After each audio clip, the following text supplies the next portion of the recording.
জীবনটো ছুটি হয়নে?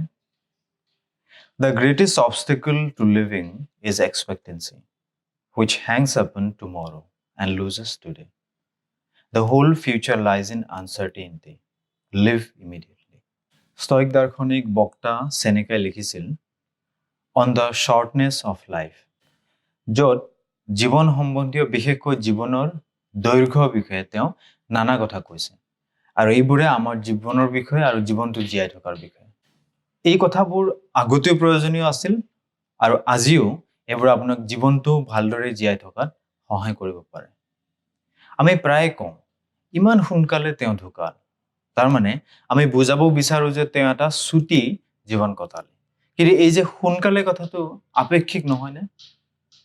আৰু কিমান দিন থকা হ'লে আমি ক'লোহেঁতেন যে তেওঁ সময়ত ঢুকাল বা জীৱনটো যি কৰিবলগীয়া আছিলে সকলো কৰিলে আৰু এতিয়া এই পৃথিৱীৰ পৰা গুচি গ'ল। সঁচাকৈ 20 বছৰ, 30 বছৰ, 40 বছৰ কম সময়নে? ৰজাৰ ফেডাৰাৰ ছুইজাৰলেণ্ডৰ এগৰাকী লিজেণ্ড টেনিছ খেলুৱৈ, যিয়ে প্ৰায় 37 বছৰ বয়সতে ইতিমধ্যে টেনিছ খেলত ইমানবোৰ কাম কৰিছে, ইমানবোৰ টুৰ্ণামেণ্ট জিকিছে, গ্ৰেণ্ড শ্লাম জিকিছে, যে তেওঁ ইতিমধ্যে নাম, টকা পইচা, লিগেচি সকলো কৰিছে। আৰু যাক খেল ভাল পোৱা আৰু ভাল নোপোৱা মানুহে বহুত দিনলৈ মনত ৰাখিব। ধোনীৰ বয়স 37 বছৰ আৰু এই বয়সতে তেওঁ আন মানুহে কৰিবলৈ হাবিয়াস কৰা বহুতবোৰ কাম কৰি শেষ কৰিছে আৰু জীৱনত মানুহে লাভ কৰিব বিচৰা প্ৰায়বোৰ বস্তু আৰু অভিজ্ঞতা লাভ কৰিছে। আনফালে এনে বহু মানুহ আছে যাৰ চুলি পকি গৈছে, বয়স নামৰ সংখ্যাটোৱে 90 বা 100 ঘৰ চুইছেগৈ, কিন্তু আন মানুহৰ কামত অহা, দেশৰ কামত অহা কোনো কাম কৰা নাই। কোনো ক্ষেত্ৰতে তেওঁ সেই ক্ষেত্ৰৰ মানদণ্ড বঢ়াবলৈ একো কৰা নাই। ইয়াত ধনী দুখীয়া সকলো আছে। বুঢ়া চুলি মানুহ এজন দেখা পালে তেওঁ বহুদিন জীয়াই আছে বুলি নাভাবিব, কাৰণ সেনেকাৰ কথাত তেওঁ হয়তো মাত্ৰ নিজৰ অস্তিত্বহে ৰক্ষা কৰি আছে, জীয়াই থকা হ'লে নাই। যদি আপুনি তাৰ ভিতৰত পৰে, আপুনি মনটো বেয়া কৰিব নালাগে, বৰঞ্চ আপুনি আজি থিৰাং কৰি ল'ব লাগে যে আজিৰ পৰা প্ৰতিটো দিনেই মই জীয়াই থাকিম, কেৱল অস্তিত্ব ৰক্ষা কৰি নাথাকো। অতীতত কি কৰিলে সেয়া বাদ দি আজি আৰু কাইলৈ কি কৰিব সেয়া থিৰাং কৰক। এই বয়সতো মই আৰম্ভ কৰিব পাৰিমনে বুলি নাভাবিব। আপুনি বিচাৰিলে এতিয়াও আৰম্ভ কৰিব পাৰিব আৰু নিবিচাৰিলে নোৱাৰে। যদি আপোনাৰ বয়স কম তেতিয়াহ'লেতো খুব ভাল কথা। আজিৰ পৰা আৰম্ভ কৰিলে আপুনি কিমান কাম মৃত্যুৰ আগতে কৰিব পাৰিব। জীৱনটো প্ৰকৃততে সৰু বা ছুটি হয় জানো? নহয়। আপুনি যদি প্ৰতিটো দিন জীয়াই থাকিব জানে, এবছৰত আপুনি 365 ডেজ জীয়াই থাকিব পাৰে। তেনেদৰে মৃত্যু হোৱালৈকে আপুনি কিমান দিন জীয়াই থাকিব পাৰে চাওকচোন। আমাৰ সমস্যা হ'ল আমি ইমান দিন প্ৰকৃততে জীয়াই নাথাকো বা থাকিব নাজানো। আমি ইয়াৰ বহুখিনি সময় নষ্ট কৰোঁ।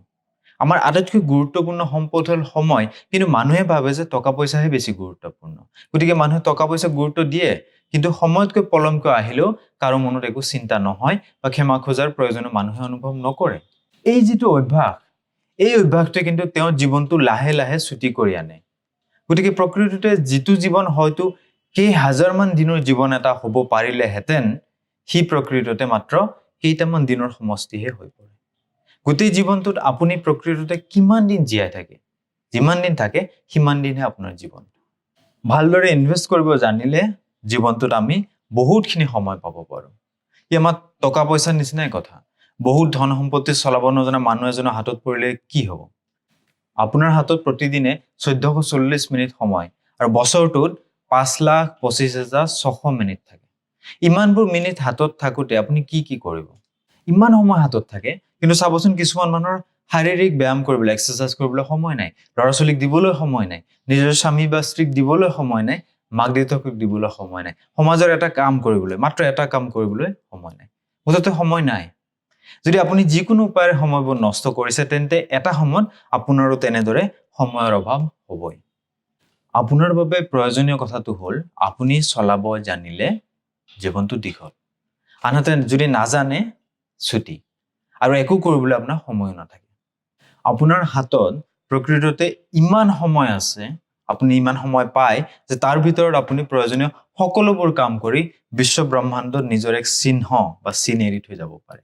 কিন্তু তেনে হ'বনে নহয় সেয়া আপোনাৰ পচন্দবোৰৰ আৰু চিন্তাবোৰে নিশ্চিত কৰিব, কাৰণ এই দুটা কথাই নিশ্চিত কৰে আপোনাৰ জীৱনটো বৰ্তমান কেনে আৰু ই ভৱিষ্যতে কেনেকুৱা হ'ব।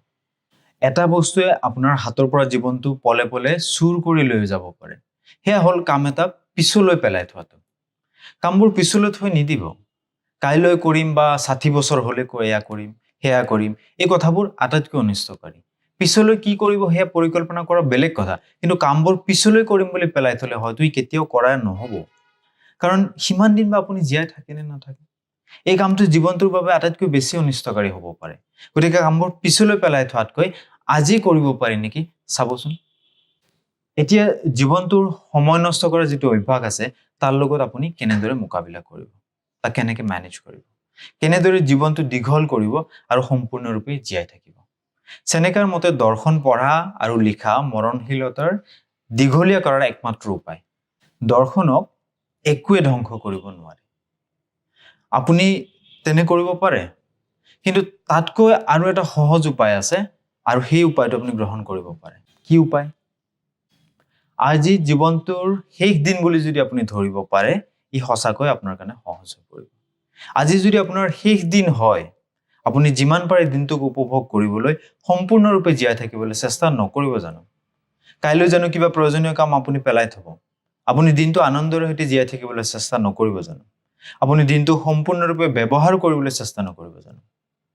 এদিনো যদি আপুনি আনন্দ নোপোৱাকৈ বা কিবা এটা নোপোৱাকৈ পাৰ হ'ব নিদিয়ে, তেন্তে আপুনি গোটেই জীৱনটো জীয়াই থাকিব। এদিনকৈ দিনবোৰ লগ হৈ আপোনাৰ জীৱনটো গঠন কৰিব।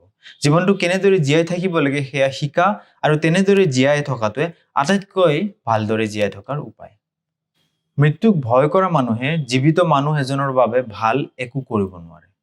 গতিকে মৃত্যুক ভয় কৰা অভ্যাসটো অলপ অলপকৈ হ'লেও আমি কমাব লাগিব।